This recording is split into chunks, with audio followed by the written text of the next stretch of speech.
Taifa la Mungu, tumsifu Yesu Kristo. Karibuni katika channel hii ya Padre Roger Kiwango. Tupo katika Dominika ya 29 ya mwaka C wa kanisa.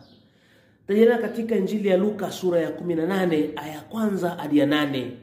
Yesu anasimulia mfano wa mjane mwenye bidii na mwamuzi asimwadilifu. Licha ya kutojali kwa hakimu, mjane huyo anaendelea kudai haki hadi pale alipochoka na kukubali kumpa kile anachoomba. Yesu anatumia mfano huu kutufundisha kwamba yule mjane ni lazima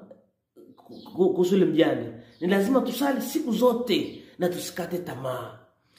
Mungu, tofauti na mwamuzi, atasikia na kujibu mara moja wanaomlilia mchana na usiku, na mwisho atahukumu imani ya ulimwengu. Tunaalikwa katika Dominika hii 29 ya mwaka C wa kanisa, tunaalikwa kutumainia msaada wa Bwana, kubaki imara katika imani na kudumu katika maombi.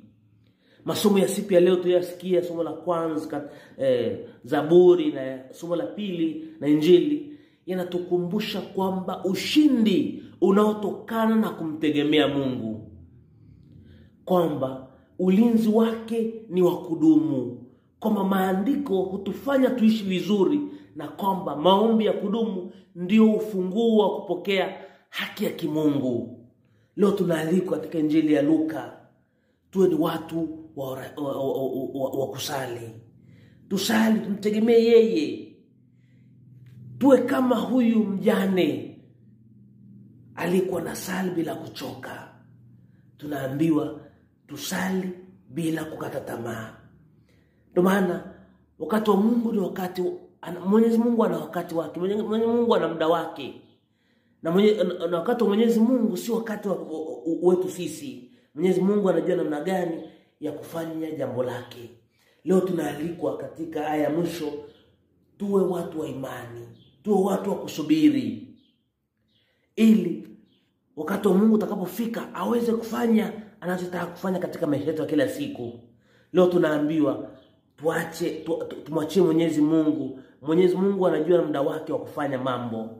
Ndio maana leo tunaalikwa tuwe ni watu wa kusali bila kuchoka. Mimi nakualika wewe ndugu unayefuatilia katika channel hii, basi tushirikiane katika kusali kwa pamoja, tuwe na imani kama mjane, ili tuko pamoja tuweze kufikia katika ufalme wa Mwenyezi Mungu anaotaka kila mmoja wetu. Nawatakia Jumapili ya mama wote duniani, maana